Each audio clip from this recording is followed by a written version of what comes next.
ओम शांति। 3 महीने तक दुआएं दो और सारी समस्याओं का समाधान पाओ कि आज के पाठ में आप सभी ब्राह्मण आत्माओं का स्वागत है। अगर आप लोगों ने यह सारे सेशन अच्छी रीति से अटेंड कर लिए तो आप बहुत बड़े रूहानी डॉक्टर बनने वाले हो। आपके अंदर यह आत्मविश्वास निरंतर बहुत तेज गति से बढ़ने वाला है कि आप किसी भी बीमारियों को ठीक करने वाले हो, क्योंकि अब मेडिकल सत्ता धीरे धीरे फेल हो रही है, धर्म सत्ता भी फेल हो रही है, क्योंकि जो भी आप गोलियां खा रहे हो उससे एक बीमारी ठीक हो रही है। अगर दिल की बीमारी की गोली खा रहे हो तो दिल ठीक हो रहा है और ठीक होते होते किडनी खराब हो जाती है, क्योंकि आजकल की गोलियों में इतने साइड इफेक्ट हो गए हैं कि आपको और ज्यादा बीमार कर देते हैं। तो आज हम इस विषय पर बात करेंगे कि आपको यह पता चले कि आपका ब्रेन सबसे बड़ा डॉक्टर है, आपका मन बहुत सबसे पावरफुल डॉक्टर है और इसके द्वारा आप न जाने क्या क्या कर सकते हो, इसका अनुमान भी आपको नहीं लगाया जा सकता है। तो आज हम बात करेंगे कि कैसे हमारा मन, कैसे हमारी एनर्जी, कैसे हमारी सोल, कैसे डॉक्टर है, कैसे हम बीमारियों को आसानी से ठीक कर सकते हैं। आज पहले मैं थोड़े से एग्जाम्पल देना चाहूंगा, इसके बाद आपकी बॉडी को हीलिंग करेंगे, जिससे आप अभी जिस भी परेशानियों से गुजर रही होंगी आत्माएं, उनको ठीक करने में बहुत अच्छी मदद मिलेगी। तो जैसे मैं पहली बात करूंगा लुइस एल हेजी की। लुइस एल हेजी जिसको सर्वाइवल कैंसर था।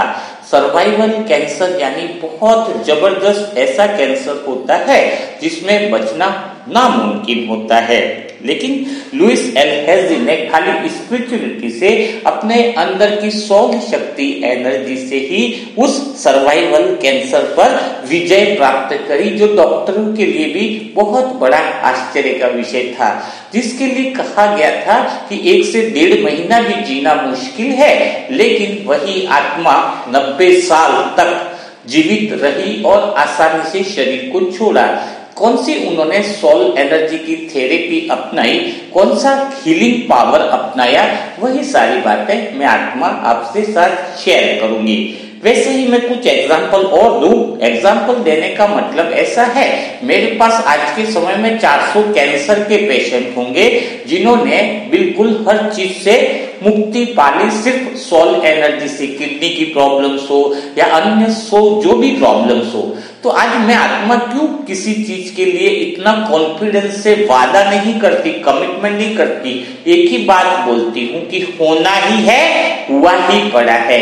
तो आप सभी आत्माएं चाहे कैसी भी डिजीज से गुजर रही हो, शर्त इस बात की है कि आपको पूरा फेथ होना चाहिए, और फेथ के लिए मैं और आगे के कुछ एग्जाम्पल आपके साथ शेयर करना चाह रहा हूँ। अनीता मुर्जानी है ना, अनीता मुर्जानी, आप चाहो तो गूगल पे भी इसका सर्च कर सकते हो। अनीता गुरजानी लिम्फोनी कैंसर था और बोल दिया था डॉक्टर ने उनको कि 7 हफ्ता, मुश्किल से 6 से 7 हफ्ते तक यह जिंदा रह पाएगी, है ना, इससे ज्यादा इसका जीना संभव नहीं है ना। तो क्या किया उसने? कीमोथेरेपी सब कुछ नहीं लिया सहारा, सिर्फ स्पिरिचुअलिटी का सहारा लिया, अंदर से वह पावर को डेवलप किया, एक्सपीरियंस किया और पूरी शरीर की हीलिंग करी। पूरी उनका कैंसर इतना फैल चुका था चेस्ट में, गले में, मतलब ये समझो कि 1% भी चांस नहीं था कि वह जीत सके। इवन लास्ट स्टेज तक भी उसका कॉन्फिडेंस इतना था कि एज लाइक वो कोमा की तरह ही हो गई थी, लेकिन अपने वापिस होश में आ गई और ऐसी स्थिति हुई कि 70% पूरा शरीर में जो कैंसर था एट ए टाइम ठीक हो गया और बाकी 1 या 2 हफ्तों के अंदर पूर्णतया वो ठीक हो गई। सोचो, जिसको यह बोला गया हो कि आप 6 से 7 सप्ताह से ज्यादा नहीं जी पाओगे, अनिल मुर्जानी, जिसका आप फोटो भी देख रहे हो और गूगल पे भी आप सर्च कर सकते हो, तो ऐसे आपको 300-400 केसेस मिल जाएंगे जिसके अंदर किडनी से हीलिंग करके, तो कितनी पावर है अंदर। अब अपना ब्रेन के अंदर ही वह पावर है। जब आपका सोल अंदर बच्चे यानी शरीर का निर्माण कर सकता है, तो क्या जब पूरे शरीर का निर्माण करने की ताकत अंदर सोल के अंदर है, तो अभी आपकी जो छोटी मोटी जो भी डिजीज है, क्या वह ठीक नहीं कर सकता है, पुनर्निर्माण नहीं कर सकता है? पूरी बॉडी में भी अगर डैमेज आ जाए, अभी तो मेरे पास बहुत एग्जांपल है, गर्दन से लगा के पैरालिसिस हो गया था, जिसको बोला था कि वो कभी खड़ा नहीं हो सकता है, वो 10 हफ्ते में खड़ा हो गया है ना। लेकिन इतना समय नहीं है कि मैं आपको बहुत सारे एग्जाम्पल बताऊं, लेकिन कुछ कुछ एग्जाम्पल इसलिए शेयर कर रहा हूं, और वो भी पॉपुलर लोगों के कर रहा हूं। अगर मैं अभी मनसा सेवा ग्रुप में जैसे नम्रता बहन का वो जो मैं बता रहा हूं, सबको काफी 30% तक हो चुका है केस, है ना। वो वीडियोस भी डालेंगे। किसी ने बोला था कि हम जो दुआएं देते हैं तो किस किस का क्या असर हो रहा है, उसका एक वीडियो जल्दी आने वाला है। तो कितने लोग ठीक हो गए हैं, और ये जो एग्जांपल दे रहा हूं वो तो आप खुद देख ही सकते हो। तो सोल के अंदर पावर कितनी है, अपने ब्रेन के अंदर कितनी पावर है, तो उसका हम कैसे इस्तेमाल करें, शरीर को हम कैसे हीलिंग करें, उस बात को थोड़ा सा हम समझते हैं, ताकि आप बिल्कुल घबराना नहीं, आप निश्चिंत रहो। लेकिन आपको जरूरत है विधि को फॉलो करने की, और जो लोग स्वस्थ हैं उनको ये प्रक्रिया अगर अपना ली जाए तो आगे कभी बीमारियां नहीं हो सकती है।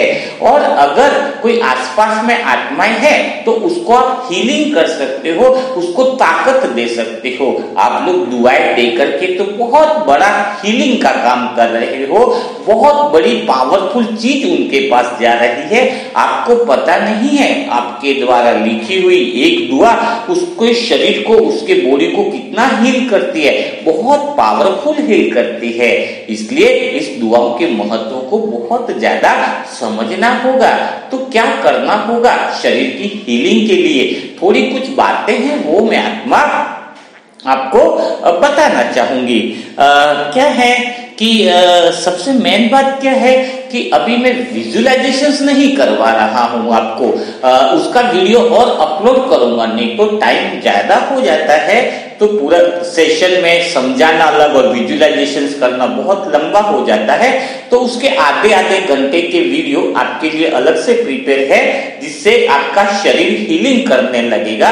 कल या परसों में वह वीडियो अपलोड होना चालू हो जाएंगे, ताकि आप पूर्णतया स्वस्थ हो जाओगे। यह 100% होना ही है, आपको किसी भी बात की फिक्र करने की जरूरत ही नहीं है। लेकिन आपको कुछ बातों का ख्याल रखना होगा कि हीलिंग का अर्थ क्या है, उसको समझना होगा। हीलिंग मतलब क्या हुआ, सोल की जो एनर्जी है, आत्मा की जो एनर्जी है, वह पूरे शरीर में जाती है। लेकिन कैसे जाती है, आपको कहां से नजर आती है कि वो एनर्जी किधर से जाती है? आत्मा का तो ज्ञान ले लिया, सेंटर पॉइंट में है, लेकिन आत्मा की शक्ति है ना। जब कोई विचार आपको बीमार कर सकता है, तो क्या वह विचार आपको ठीक नहीं कर सकता? वह विचार भी आपको ठीक कर सकता है, और 100% ठीक कर सकता है। एक्चुअली में ये शरीर की बीमारियां तो एक माध्यम बनी है, आप एक नई कला का निर्माण कर सकते हो, भगवान को प्रत्यक्ष करने का माध्यम बनी है। जो बीमारी आती है, हमारे पास कोई पेशेंट आता है, तो यही हमें लगता है कि एक मौका मिला है स्पिरिचुअल शक्ति को दिखाने का, आत्मिक एनर्जी को दिखाने का, अपने अंदर की शक्ति को प्रैक्टिकल दिखाने का। पढ़ने से क्या फायदा, मूल्य पढ़ी, सब कुछ किया, बाबा कहता है प्रैक्टिकल करो, प्रयोगी बनो, योगी बन गए। अभी समय प्रयोगी बनने का है। और जब कुदरत हमें ऐसे मैसेज देती, इतने सारे लोग हमारे ठीक हो रहे मनसा सेवा में, तो कितने बड़े सर्टिफिकेट हमारे सामने आ रहे हैं, कितना मैजिकल हो रहा है। आपने दुआएं दे दी, आपको पता भी नहीं था कि दुआएं इतनी काम करती है, आपको पता भी नहीं था कि दुआओं में इतनी शक्ति होती है। बहुत बड़ी पावर है। जो विचार शरीर को बीमार कर सकता है, वही विचार नए शरीर का निर्माण कर सकता है। तो कैसे वो एनर्जी शरीर के अंदर जाती है, उसके बारे में थोड़ा आपको नॉलेज देते हैं। एक दिन भी क्लास आपको मिस नहीं करनी है, क्योंकि हर एक क्लास के अंदर बहुत बड़ी इंफॉर्मेशन समाई हुई है, बहुत पावरफुल मैसेजेस रहते हैं इन क्लासेस के अंदर। तो कहाँ से जाती है? तो हमारी शरीर के अंदर नसें हैं, है ना, नसों में तो ब्लड और सारा सर्कुलेशन होता है, लेकिन इसके बाद नसों के अलावा नाड़ियां हैं, 72,000 नाड़ियां। नसों के अलावा नाड़ियों में जो चीज बहती है उसको कहते हैं प्राण शक्ति ऊर्जा। कौन सी ऊर्जा कहते हैं? प्राण शक्ति ऊर्जा कहते हैं। जो 72,000 नाड़ियां हैं जो हमारे शरीर में प्राण शक्ति ऊर्जा को प्रवाहित करती है। और एक ऐसा सिस्टम बना हुआ है, जैसे और थोड़ा सा पहले इसी को गहराई में लेते हैं कि आपने देखा है पहले के लोग खाली नाड़ी को पकड़ करके बता देते थे कि आपको क्या प्रॉब्लम है, नाड़ी को पकड़ करके ठीक कर देते थे। सारी एनर्जी जहां पे भी फ्लो रुक गया है वो एनर्जी फ्लो में आ जाती थी, ऑपरेशन तक की जरूरत नहीं थी। इतनी सूक्ष्म कर्मेंद्रिया लोगों की इतनी तेज थी कि पहले जो रानियां थी उनको देख नहीं पाता था नाड़ी का वैद्य, तो खाली एक धागा उससे बांधता था, धागे को पकड़ के पता लगा लेता था कि नाड़ी में ऊर्जा की स्थिति क्या है। कोई थर्मामीटर नहीं, कोई चीज की जरूरत नहीं थी, पता चल जाता था कि इनकी स्टेज ये है। उसी के हिसाब से उसको दवाई और उसी के हिसाब से उसको हीलिंग किया जाता था। तो 72,000 नाड़ियों में भी सबसे जो मेन नाड़ियां हैं वो 9 नाड़ियां हैं, है ना। नाड़ियां तो बहुत है, लेकिन 9 नाड़ियां विशेष है जिसके द्वारा पूरे शरीर में नई सेलों का निर्माण होता है और पूरे शरीर में हार्मोन्स जो बनते हैं उसकी प्रक्रिया भी उसी से गुजरती है। और 9 नाड़ियों में से भी सबसे महत्वपूर्ण नाड़ियां हैं वो 3 नाड़ियां हैं। 3 नाड़ियों को अगर बेहतर 3 नाड़ियों के द्वारा बाकी सब नाड़ियों में ऊर्जा को संचारित, प्राण शक्ति ऊर्जा जो है वो संचारित होती है। तो हमें आज देखना होगा वो 3 नाड़ियां जो आत्मा से पावर लेकर प्राण शक्ति के रूप में 3 नाड़ियों द्वारा पूरी शक्ति में जो ऊर्जा फैल रही है, निकल रही है, उसका संतुलन जो है वो बिगड़ जाता है। 3 नाड़ियां वैसे कहते हैं एंडिला वो नाड़ी नो वो सुषुम्ना नाड़ी है, लेकिन मैं नाड़ियों में सबसे बताता कि वो रहती कहाँ है। नाम से मुझे कुछ मतलब नहीं है, क्योंकि प्रैक्टिकल अनुभव करना है। तो नाक का एक भाग है ना, नाक का एक भाग में आप देख रहे होंगे श्वास जो आपकी जाती है, लगभग एक ही नाक से श्वास आती जाती जो रहती है ना श्वास, तो एक ही नाक से जब निकलती है तो लगभग 30-40 मिनट का टाइम लेती है। फिर दूसरी नाक में से वह श्वास निकलना चालू ही रहती है, मतलब एक नाक से हम ज्यादा यूज करते हैं, फिर वही नाक श्वास लेने का काम हम राइट वाली नाक से भी लेते हैं। तो ये दोनों नाड़ियों से प्रवाह होता है, और जब लेफ्ट से राइट नाक के अंदर प्रवाहित होती है तो वह सेंटर पॉइंट में सुषुम्ना नाड़ी जिसको कहते हैं ना, वो जब लेफ्ट से राइट में हम श्वास लेना चालू कर देते हैं तब वो चेंज वाला जो प्रोसेस है तो बीच में जो होती है वो सुषुम्ना नाड़ी जो है वो हम कहते हैं। तो आपको पता है आप एक नाक से ही 45 मिनट तक श्वास लेते हो, एक ही नाक से श्वास गहराई से, और बाकी फिर लेफ्ट का हो गया तो राइट में। लेकिन क्या होता है, आपको सभी काम करने के लिए सभी काम आपके नियंत्रण में है। जैसे कि खाना बनाना है, कोई ग्लास इधर से उधर लेना है, तो आपको कुछ करना पड़ता है। लेकिन कुछ अनैच्छिक क्रिया हैं जो स्वतः ही आपके जीवन में चल रही है। जैसे हार्ट स्वतः ही चल रहा है, आपको मेहनत नहीं करनी पड़ रही है। श्वास स्वतः ही चल रही है, आपको मेहनत नहीं करनी पड़ रही है। तो इस नाड़ियों की ऊर्जा जिसने इसको बैलेंस को स्वतः ही बना रखा है और स्वतः ही वह प्राण शक्ति ऊर्जा से अंदर ऑटोमेटिक चल रही है। लेकिन वह स्वतः चलने वाला सिस्टम बंद हो जाता है। कब बंद हो जाता है? जब आप बहुत ज्यादा गुस्सा करने लग जाते हो, जब आप देखो श्वासों की भी गति बढ़ जाती है ना, आपने देखा होगा गुस्सा करते हैं, जब आपके अंदर ऐसी फीलिंग में आप पड़ जाते हो, नेगेटिव वाइब्रेशंस की फीलिंग में अटक जाते हो, तो वो ऊर्जा का जो प्रवाह है, तीनों ऊर्जा, प्राण शक्ति ऊर्जा जिन 3 नाड़ियों के द्वारा पूरी बॉडी में फ्लो हो रही है, वह संतुलन बिगड़ जाता है और वहीं से आपकी बीमारियों का उत्पत्ति चालू हो जाता है। वहीं से आपकी बीमारियां जो है वह चालू हो जाती है। आप सोचते हो मैं थोड़े टाइम तक नेगेटिव फीलिंग में रहा, किसी ने कुछ बोल दिया मुझे तो मैं नेगेटिव फीलिंग में रहा, तो इससे क्या फर्क पड़ेगा? इससे ये फर्क पड़ेगा कि आप बीमार होने वाले हो, आप तकलीफ में जाने वाले हो, आपकी शरीर में बहुत बड़ा चेंजेस आने वाला है। तो सोचना होगा कि हमें कितना अटेंशन देना होगा। तो पहले हम इस बात का ध्यान रखें कि हम ऐसा क्या करें जिसकी वजह से हमारे शरीर में वह बैलेंस और वो ऊर्जा बराबर फ्लो होती रहे। आप जैसे कहते हैं किसी को एंजाइटी प्रॉब्लम है, एंजाइटी प्रॉब्लम एक्चुअल में होती कहाँ पर है? क्या किसी शरीर में होती है, क्या किसी माइंड में होती है, ब्रेन में होती है? देखा जाए तो वो प्रॉब्लम है कहाँ एंजाइटी? एंजाइटी एक्चुअल में प्रॉब्लम है मन के अंदर, और एंजाइटी और स्ट्रेस दोनों अलग अलग है। एंजाइटी के अंदर क्या होता है कि वो भविष्य की ऐसी चिंताओं से डरा हुआ रहता है।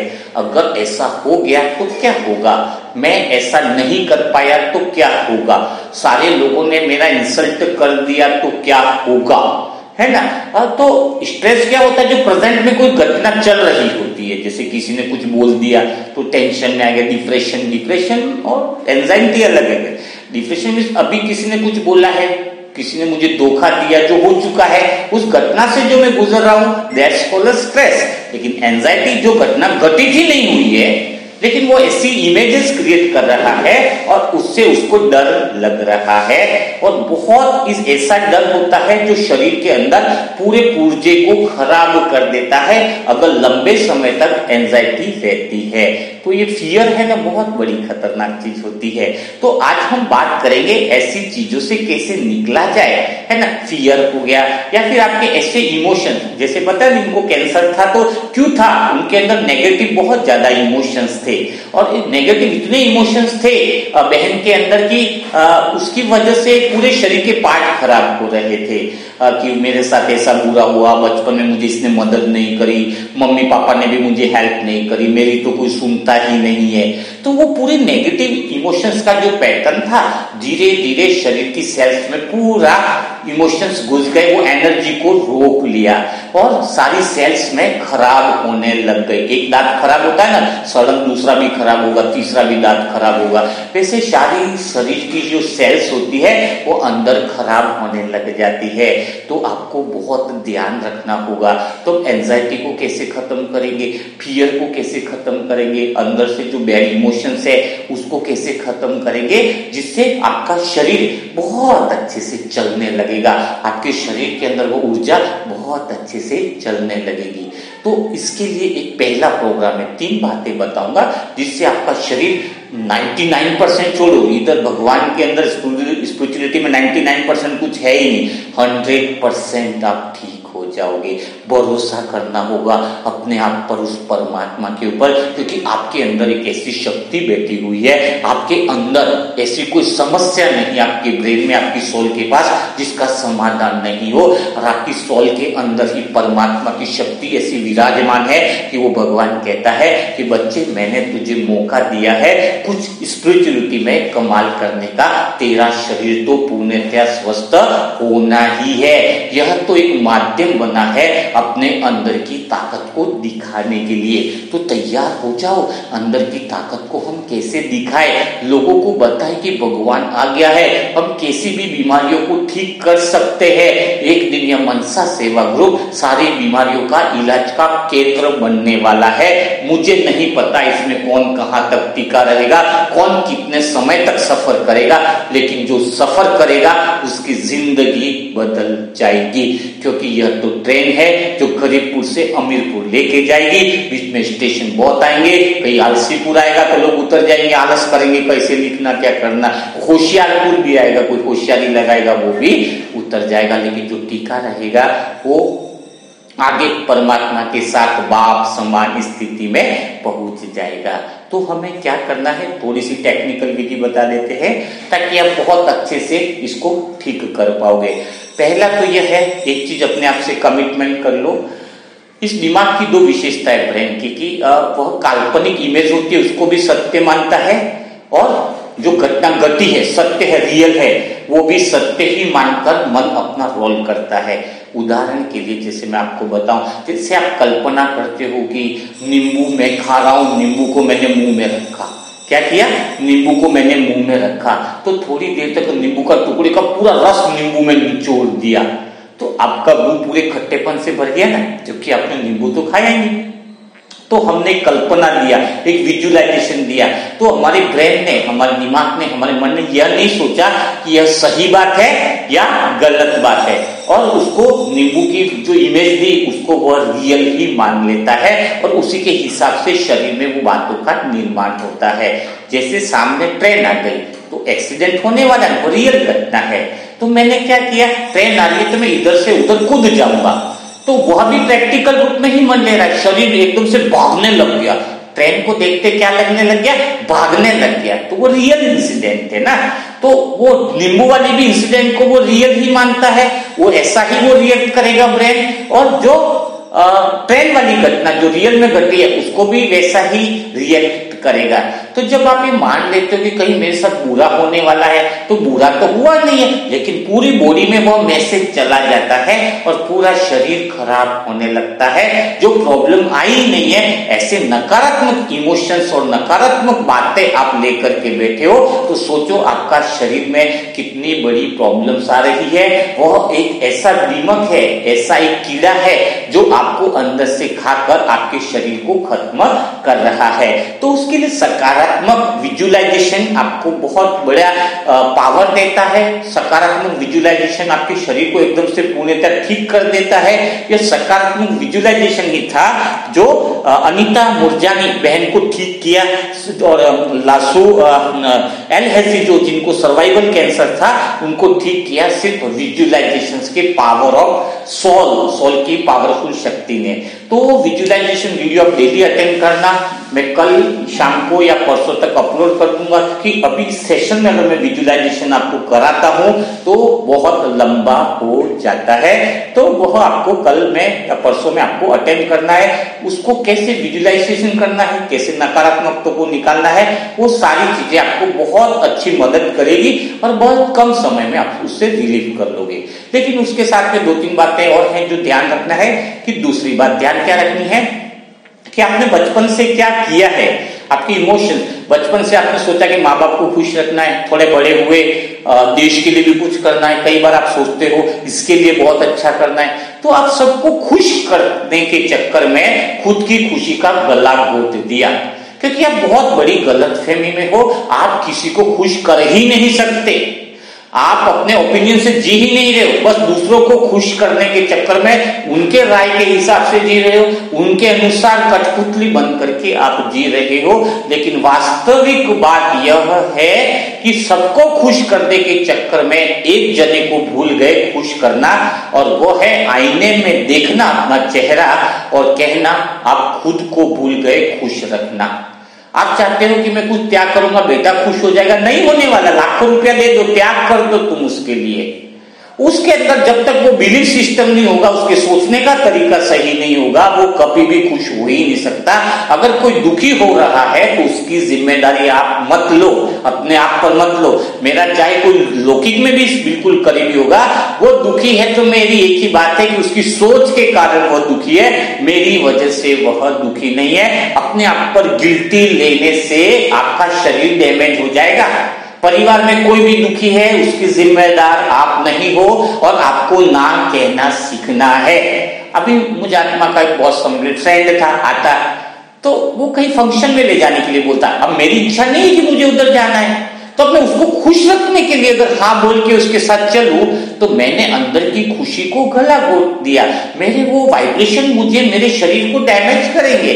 मुझे ना कहना सीखना है, ना कहूंगा तो नाराज हो जाएगा। अरे वो नाराज तो होना ही है, अगर उसका सिस्टम ही ऐसा बना हुआ है, उसकी सोच ही ऐसी है, तो वो नाराज होगा। मुझे इसकी कोई फिक्र नहीं है, क्योंकि हमें लगता है कि हम ज्यादातर समय दूसरों को खुश करने के अंदर लगे रहते हैं। और सबसे बड़ा रोग है इंसान का कि क्या कहेंगे लोग। अरे लोग क्या कहेंगे वो छोड़ो, तुम्हारा शरीर का पूरा डैमेज हो रहा है, तुम अपनी खुशियों का गला घोट रहे हो और तुम्हारे हाथ में नहीं है दुनिया को खुश रखना, वो उनके हाथ में है। अगर किसी को डिप्रेशन लेना है, आप अरबों रुपए के सोने में रख दो उसको। जैसे वो कहते हैं ना कि पायदान है जो पाव को पोंछते हैं, उस पायदान ने सोचा कि यार मैं इधर वो काश मुझे महलों के अंदर रहने को मिल जाए। वो पायदान को कहाँ रख दिया हमने, महलों में।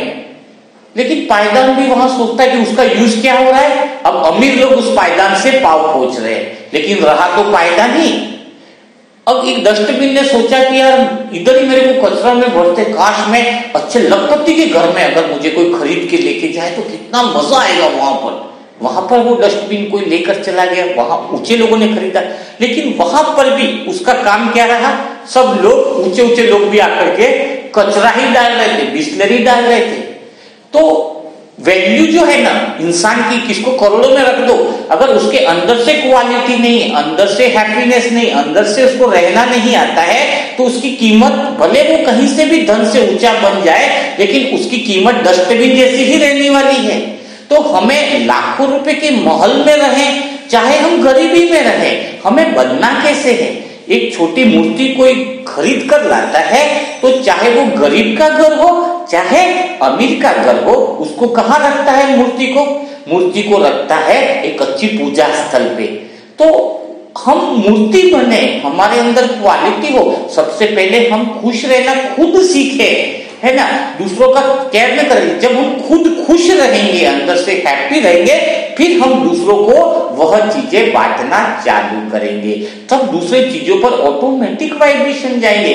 तो आज से थोड़ा गिल्टी लेना बंद करो, दूसरों के अनुसार अपना जीवन चलाना बंद करो, आप खुद सेल्फ डिपेंड हो, स्वयं के निर्णय लो, आत्मशक्ति को जगाओ, अपनी दबी हुई फीलिंग किसी और की वजह से अपने फीलिंगों को दबाते मत जाओ, खुलकर जीना सीखना है, ठीक है। तो आप थोड़ा सा रिलैक्स हो पाओगे जीवन में, नहीं तो यह सबसे बड़ी कारण होती है, छोटी छोटी बात में आप अपनी भावनाओं को दबाते हो।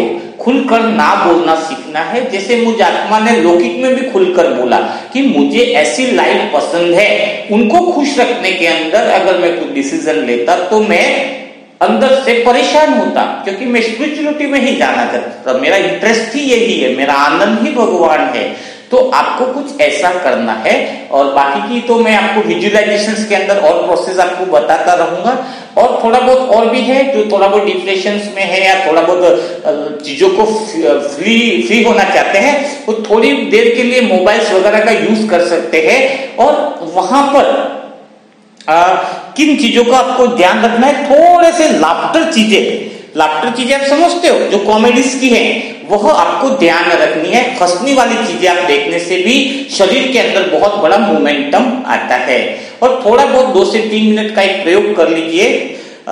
चलो प्रयोग करेंगे तो काफी टाइम हो जाएगा, लेकिन फिर भी आपको एक प्रयोग बता देता हूं कि आज से आप थोड़ा सा ये काम कीजिए कि मैं सदा खुश रहूंगा, मैं सदा खुश रहूंगा। और 3 बातों को, तीनों नाड़ियों में जो एनर्जी फ्लो होनी है उसके लिए 3 बातों को फॉलो करूंगा कि मैं सदा किस में रहूंगा, प्रेम, आनंद और मौन में रहूंगा। 3 अंगुलियां साथ में रखनी है पूरे दिन के लिए। 10 दिन यह प्रयोग करके देखो, जिंदगी बदल जाएगी। क्या प्रयोग करना है? 3 अंगुली, प्रेम, आनंद और मौन। अगर मुझे कोई भी परिस्थिति ऐसी आई, लेकिन मैं अपनी खुशी को बरकरार रखूंगा, क्योंकि अब मुझे आत्मा को पूरे शरीर का स्वास्थ्य का ध्यान रखना है। अगर कोई मोबाइल तोड़ दे, चाय में शक्कर कम डाले, तो भी मैं 3 चीजों का प्रयोग करूंगा, 3 अंगुली का, तीनों को होठों पे रख दूंगा, प्रेम, आनंद और मौन, और बोलूंगा गुड मॉर्निंग पीस। कोई व्यक्ति मेरे साथ बुरा व्यवहार करेगा, कोई मेरी निंदा करेगा, कोई मेरी खिल्ली उड़ाएगा, तो मैं उसको भी गुड मॉर्निंग पीस बोलूंगा। और 3 लाइनें, तीनों अंगुली जो प्रेम, आनंद और मौन का प्रतीक है, तीनों को होठों पे रख दूंगी। अब मुझे आत्मा को खुश रहना के अधिकार मैंने स्वयं के पास रखा है, कोई और आत्मा मुझे दुखी नहीं कर सकती है। अगर मैं आत्मा किसी तरह से असफल होती हूँ, किसी तरह से बिजनेस में नाकामयाब होती हूँ, कुछ परिस्थितियां उतार चढ़ाव आते हैं, तो भी मैं आत्मा हलचल में नहीं आऊंगी, क्योंकि मुझ आत्मा के पास वह सब कुछ है जो मुझे चाहिए। यानी मुझ आत्मा के लिए धन से भी ज्यादा महत्वपूर्ण कोई चीज है, रिश्तों से भी ज्यादा महत्वपूर्ण कोई चीज है, संबंधों से भी ज्यादा महत्वपूर्ण कोई चीज है, तो वह है मेरी प्रेम, शांति और मौन की अवस्था, जिससे मुझ आत्मा का शरीर पूरा ठीक रहने वाला है। तो मैं उस समय भी 3 चीजों का यूज करूंगी, प्रेम, शांति और मौन। चाहे पूरी दुनिया में भूकंप आ जाए, चाहे पूरी दुनिया में ज्वालामुखी आ जाए, पूरा तहस नहस हो जाए, लेकिन मैं आत्मा तीन अंगुली का यूज करूंगी, तीन चीजों का यूज करूंगी, प्रेम, शांति और मौन। यह वह अवस्था है जो भगवान की गिफ्ट दी हुई अवस्था है। अगर मैं आत्मा इस अवस्था में रहती हूँ तो न केवल मेरा शरीर ठीक होगा बल्कि मैं पूरी दुनिया को भी ठीक कर सकती हूँ इस अवस्था में रहकर। तो प्रैक्टिकल थोड़ा सा बताया है, विजुअलाइजेशन का वीडियो जल्दी अपलोड होगा। तो वैसे आज हम बात करने वाले हैं वंश की। वंश बहुत छोटा सा बच्चा है, गंगापुर सिटीज का ही है वो भी। और यह बच्चे के साथ आप फोटो देख रहे होंगे, आप देखकर अनुभव कर रहे होंगे कि एक्चुअली में उसके डिलीवरी के समय, माँ की डिलीवरी के समय कुछ ऐसी दवाइयां लेने में आ गया था जिससे इस बच्चे का विकास नहीं हो पाया है। बच्चा कितना प्यारा है, वो कहते ही बच्चे तो भगवान का रूप है, लेकिन किसी गहरे हिसाब किताब के कारण वह सही से बैठ नहीं पाता है, उसके सर का विकास नहीं हो रहा है और उसकी गर्दन भी ऐसी है कि एक जगह टिक नहीं पाती, बड़ी संभालनी पड़ती है। तो सोचो इतना प्यारा बच्चा कितनी तकलीफ से गुजर रहा है। तो क्या आपको वो तकलीफ में देखना अच्छा लग रहा है? ऐसा प्यारा बच्चा है, इतना प्योर सोल लग रही है, उसकी मासूम आंखें आपसे बार बार कह रही है कि please give me a blessing, क्या आप मुझे दुआएं दे सकते हो? दुआएं देने में कंजूसी तो नहीं करोगे? उसकी प्यार भरी आंखें आपको कुछ कहना चाहती है, कुछ मैसेज देना चाहती है कि प्लीज दिल से मेरी मदद करो। कोई और सुने न सुने, उसकी आंखें, उसका चेहरा, उसका नयन आपसे कह रहा है कि मुझे सुनने वाले परमात्मा और भगवान के वो मनसा सेवा ग्रुप के बच्चे ही हैं जो मेरी पुकार को सुनेंगे, मेरे हृदय की पुकार को सुनेंगे और उस आत्मा को क्षमादान मिलेगा जो भी उसका हिसाब किताब है, ताकि वह वापिस अपने नेचुरल जीवन को जी सके। तो वंश को, वंश मंगल का पूरा नाम है, तो वंश को बहुत दिल से दुआएं दें बिना देरी किए। जो भी नई आत्मा है इस ग्रुप से जुड़ना चाहती है उसके लिए नंबर है 7202921969। यह वीडियो अधिक से अधिक लोगों को शेयर करो। शेयर करने से ही आपके जीवन में सुख बढ़ेगा, क्योंकि यह जानकारी किसी की जिंदगी को बदल सकती है। इसकी जानकारी किसी की आत्मा में आत्मविश्वास को जगा सकती है। जब हम किसी के अंदर उम्मीद को जगाते हैं तो समझो परमात्मा की वो अव्यक्त वाणी उसके अंदर हम जगा रहे हैं, उसके अंदर विश्वास की वाणी को जगा रहे हैं। पूरे देश, पूरे विश्व की आत्माओं को हमें ठीक करना है, तो हर समय, हर पल सेवा के लिए तैयार रहना है। तो कल फिर मुलाकात करेंगे ऐसे ही वीडियो के साथ। तब तक के लिए सभी भाई बहनों को ओम शांति।